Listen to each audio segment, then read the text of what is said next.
যে নাটক কম করো প্রিয়। এখন আমারও বলতে ইচ্ছে করে যে নাটক কম করো প্রিয়। এদেশের মানুষ অত সহজে কিছু ভুলে না। মানে পদত্যাগের বিষয়টাকে আপনি নাটক বলছেন? অবশ্যই নাটক, অবশ্যই নাটক। উনি বলে দেখছে কি বলে। উনি আশা করছিল পরের দিন শুক্রবার আছে, শাহবাগের লোকজন চলে আসবে গান গাইতে গাইতে, যে ওনার সাথী। কেউ তো গান গাইতে গাইতে আসে নাই, কান্নাকাটিও হয় নাই। ভুল সময়ে ওই যে শীতকালের ওয়াজ গরমকালে করছে। এটা যদি গত অক্টোবরে করতো অনেকেই যাইতো, না আপনি যায়েন না, আপনি যায়েন না। কিন্তু রাজনৈতিক দলগুলো তো তাকে পদত্যাগ করতে বলছে না। কে বলছে না? রাজনৈতিক দলগুলো তো তাকে পদত্যাগ করতে বলছে না। কেন? সালাউদ্দিন আহমেদ কি বলছে? বলেছেন উনি যদি ব্যক্তিগত কারণে করেন তাহলে জাতি বিকল্প খুঁজে নেবে। হ্যাঁ, বিজ্ঞাপনের কি অর্থ কি? কিন্তু পরে আবার বিএনপির পক্ষ থেকে বলা হচ্ছে তারা প্রধানমন্ত্রী পদত্যাগ চান না, তার অধীনে নির্বাচন চান। কিন্তু আরে কথা কি হলো? ব্যক্তিগত আপনি চলবে যান, আপনি আটকে রাখছে কে? কে বলছে হাতে বেঁধে আপনি যান না? তার লোকজন।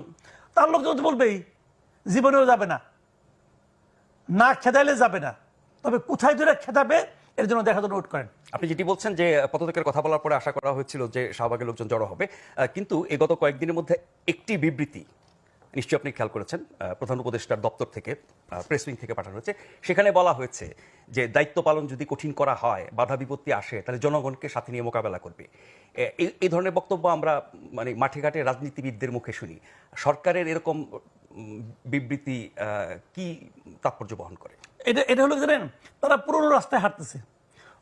এই বিবৃতিতে আরেকটা কথা বলছে, যদি এরকম বাধাগ্রস্ত হয়, যদি তারপর যদি মানে আপনার ওই ফ্যাসিস্ট সরকারের সহজ দোসররা এবং বিদেশি মানে শক্তির যারা নাকি এখানে যারা নাকি দোসর আছে, তারা যদি প্রতিবন্ধকতা তৈরি করে, তাহলে তারা জনগণের সামনে সব সত্য প্রকাশ করে জনগণকে সব জানাবে।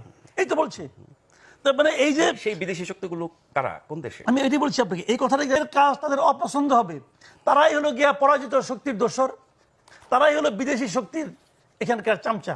এই হলো ওনাদের ন্যারেটিভ আর কি। এটা বলে কি হয় ভাই? আপনি আপনার কাজটা করেন না, আর জনগণকে নিয়ে আপনি জনগণকে সব জানাই দেবেন। এখন জানান না কেন? এখনই জানান যে কে পরাজিত শক্তির দোসর বলেন। এই ন্যারেটিভ দিয়ে ওইটার সঙ্গে পার্থক্য হলো, আগের ন্যারেটিভ দিয়ে জেলে ঢুকাইতো, আর এখন ওইগুলি বইলে ওই ট্যাগ লাগিয়ে নিয়ে মব করে, মব ভায়োলেন্স করে, মব লিঞ্চিং করে। ডিফারেন্স হলো এইটুকু, আর কোনো ডিফারেন্স নাই। আগে কয়েকদিন জেলে থাকলেও জানের ভয় ছিল না, এখন জানের ভয় আছে। এইটুকু ডিফারেন্স। এগুলি বলে ভাই লাভ নেই। আপনি বলেন না, আপনি বলতে না করছে কারা? আপনাকে এটা লুকে রাখতে কে বলছে বলেন? মানে সরকারের আমরা যদি বলি, উল্টা যদি আমি বলি যে বিদেশি শক্তির মানে দোষর তো আপনি, তাহলে আপনি ওই করিডোর দেন কেন? ওই করিডোর আমার বাংলাদেশে কি লাভ হবো? কোন বিদেশি শক্তি? যারা হইতে পারে আমেরিকা বিদেশি শক্তি, এখানে আমেরিকার লাভ। এটা বোঝাই যাচ্ছে না, এটা কেনা বুঝে। ওইটা বলা যত